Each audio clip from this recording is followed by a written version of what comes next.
Joining us now live on the phone to talk about the coronavirus and those breaking new restrictions in place in the city of Atlanta is Mayor Keisha Lance Bottoms. Mayor Bottoms, thank you for being here with us. Let's dive right in. This stay-at-home order is more restrictive than the state-mandated order to stop the spread of the coronavirus. Why do you think these restrictions are necessary, and based on what information?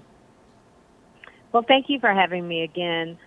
It's necessary because Atlanta has some very unique challenges that face communities within our city. So when you hear the healthcare professionals speak about crowds and they talk about underlying health conditions, well, think about our communities in Atlanta. We have one of the highest asthma rates in the country. That's considered an underlying condition. Lupus, diabetes, high blood pressure, all things that are very common within our community. And so I had a very good discussion with the governor and shared with the governor my concerns as it relates to what our needs were specifically in the city of Atlanta. And I understand that the governor, of course, has to balance what's best for the state as a whole. And I shared with him that I thought that given our density and given many of the underlying health conditions that are prevalent within our population, that I thought that it would be best that we go a step further within the city. And he's deferred to our local decision-making on so many matters as it relates to the COVID-19 virus, and that's what you saw reflected in the order I issued on yesterday. Now, Mayor Bottoms, people are wondering, how will the city be able to enforce this? Police officers, first responders, will they be protected and ready to enforce this new policy? What I hope is that people will continue to be respectful and have regard for our city and the people who may be most impacted by this virus. So what I've seen in the reports that I've received back from our public safety personnel is that by and large, people have been abiding by our rules. We don't want to have to expend public safety personnel on having to enforce these rules. But I can tell you, Karen, as I've driven through the city over the past few days, it looks like people are staying at home. I know that people have had questions about the Beltline in particular in our parks.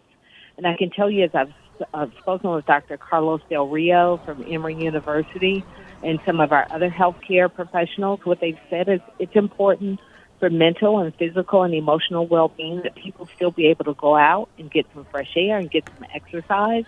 So we have made the decision to leave the Beltline and our parks open, but we ask people to please allow us to leave those places open by not congregating.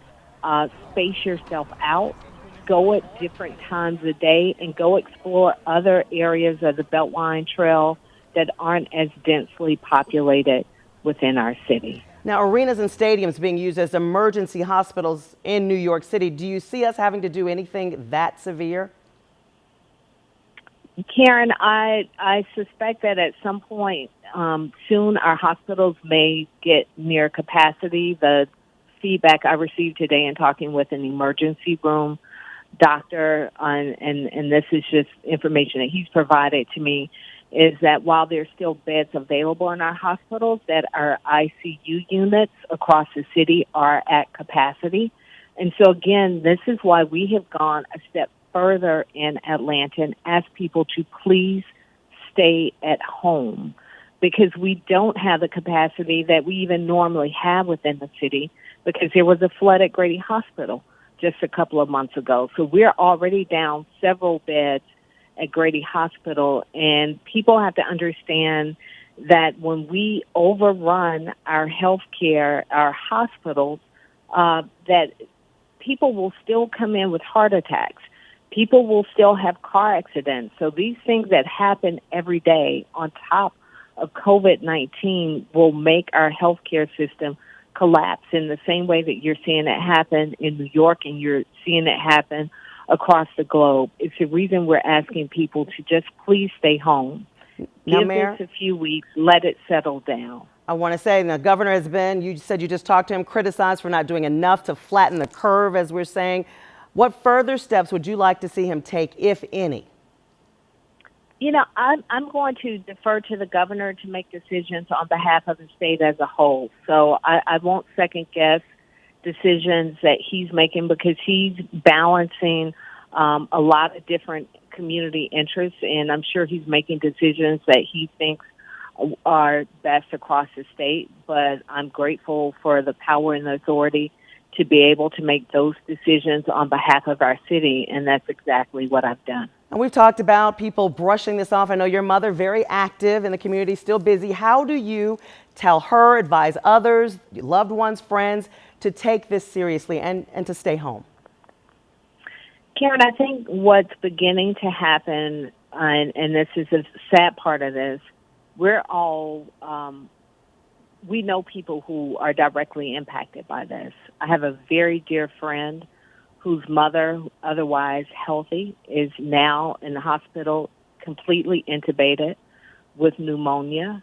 Her husband tested positive. She couldn't get a test. By the time she got to the hospital with shortness of breath, she had full-blown pneumonia. I got word of someone else within City Hall whose father passed today. I have a neighbor's brother who's hospitalized. And I mean, I think we're going to all begin to be able to give these lists. And this is why people have to take this seriously. So when we don't know who has an underlying health condition, you wouldn't know that my 4 children have asthma. But if, God forbid, they got this virus, this could impact them in a catastrophic way. And this is what we're saying to people. It's happening to people we know. And if you don't know somebody today, it's likely you will know someone tomorrow. And just as you would not intentionally go out and spread this virus, please don't unintentionally spread it, because you can be infected and not know that you have it. And you told me a couple of days ago, this has really become personal to you. A dear friend, someone close to you has died. What is it like? Explain to people getting that call that this has taken a life. Well, it was not someone who I knew personally, but it was a cousin of someone who I know personally. And I think that's the thing. Each time I get one of these phone calls, it makes my heart sink, because it's happening, and it's happening to people very, very quickly. And you all are watching the news in the same way that I'm watching it, and you're seeing some healthy people are saying, I'm not having any symptoms. There are others who are saying it starts off with a small cough or a sore throat, and then they're in the hospital with pneumonia. And it just, each day I wake up, I thank God for the health of my family, and I pray for the health of our city and the people across this country as a whole, because it's frightening for us. We don't have to panic, but we need to take precaution. And the best precaution we can all take right now is to stay at home. Mayor Lance Bottoms, thank you so much. Are you quarantining yourself, your family at this point? I am, and I can tell you it's challenging. I have 4 children in my house. We are very, very careful of the movement and who comes in and out of our house.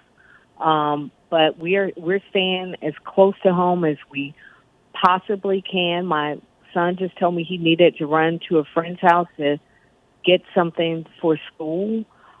So, it's those things that we're juggling as parents, that we're juggling as city officials. So I know that it's difficult because I'm living it myself as a mother and as a mayor. But it's for the best of all of us if we just stay as close to home as we possibly can and only leave when we absolutely have to. Mayor Keisha Lance Bottoms, thanks for your time. We appreciate you.